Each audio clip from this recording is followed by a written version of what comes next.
Let's get right into it, the thesis statement. That one sentence that can feel like it makes or breaks your entire paper.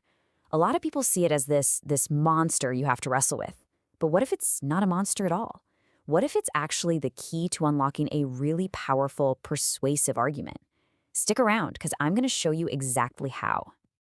You know the feeling, right? Just staring at that blinking cursor, totally paralyzed by the pressure of summing up your whole paper in one perfect sentence. It's a ton of pressure, but what if we've been thinking about it all wrong? I want you to think about it like this. Your paper is a road trip, and your thesis? That's the promise you make to your reader before they even get in the car. You're telling them, hey, this is our exact destination. A good paper keeps that promise. No surprise detours, no getting lost, just a clear, straightforward journey from point A to point B. So here's our roadmap for today. First, we're going to nail down what this promise actually is. Then we'll break down the anatomy of a really powerful thesis, look at the common traps people fall into, talk about getting the length just right, and then we'll wrap it all up with a checklist you can use every single time you write. Okay, let's start with that big idea, your paper's promise. Before we can write a killer thesis, we have to be absolutely crystal clear on what it's even supposed to do. At its very core, the definition is super simple. It's a concise description of your work's aim. That's it.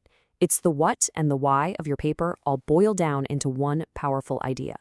But, that simple definition is doing a lot of heavy lifting. So let's unpack it.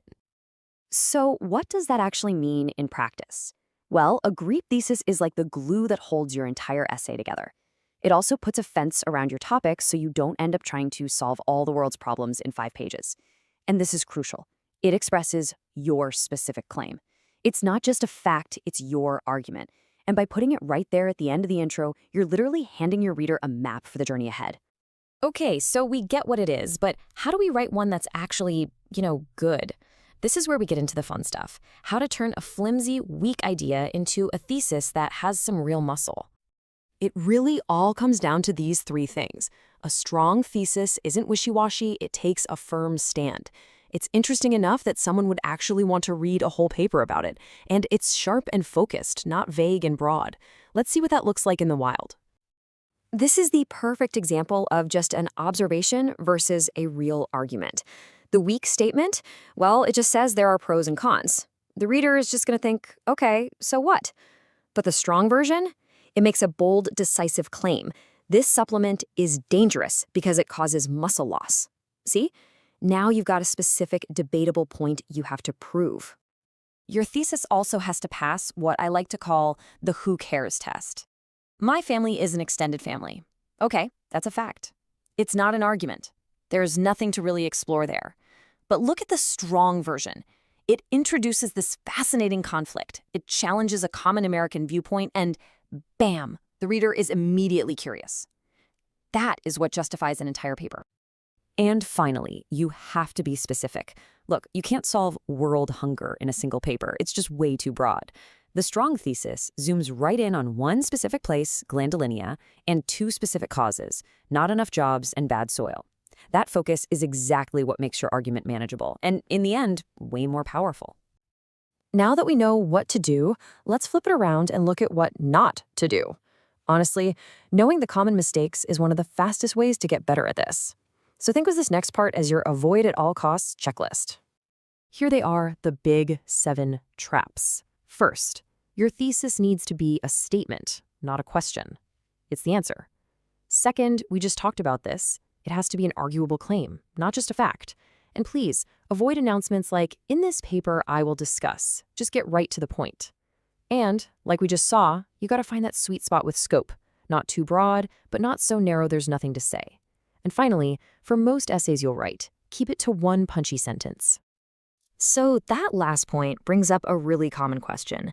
We know it should be concise, but how concise is concise? Let's get some clear guidelines on this. This is a fantastic rule of thumb to keep in your back pocket. Basically, the length of your thesis should grow with the length and complexity of your paper. For a short 5-page essay, 1 sentence is perfect. It keeps you focused. But if you're writing a big 20-page research paper, your argument is going to be more nuanced. You might need a few sentences just to properly map out the sophisticated claim you're about to defend. And hey, if you're the kind of person who likes a hard number, here you go. For that typical 1 or 2 sentence thesis, you're aiming for somewhere in the 20 to 50 word range. It's a really concrete target that helps you focus on being as clear and to the point as possible. All right, let's bring it all home. We've covered what a thesis is, how to build a strong one, and what mistakes to avoid. Now, let's boil all of that down into a final, powerful checklist you can use to give your own thesis a final review. When you really get down to it, it's all about this simple formula. You take a specific subject, you add your particular, arguable stand on that subject, and that equals an effective thesis. Keep this little equation in mind as we go through our final check. Here it is. Before you move on from your introduction, just stop and ask yourself these questions. Does my thesis take a clear stand? Is my topic specific and narrow enough? Does it try to answer a deeper question like how or why something is the way it is? And, maybe most importantly, is this a promise that the rest of my paper can actually deliver on?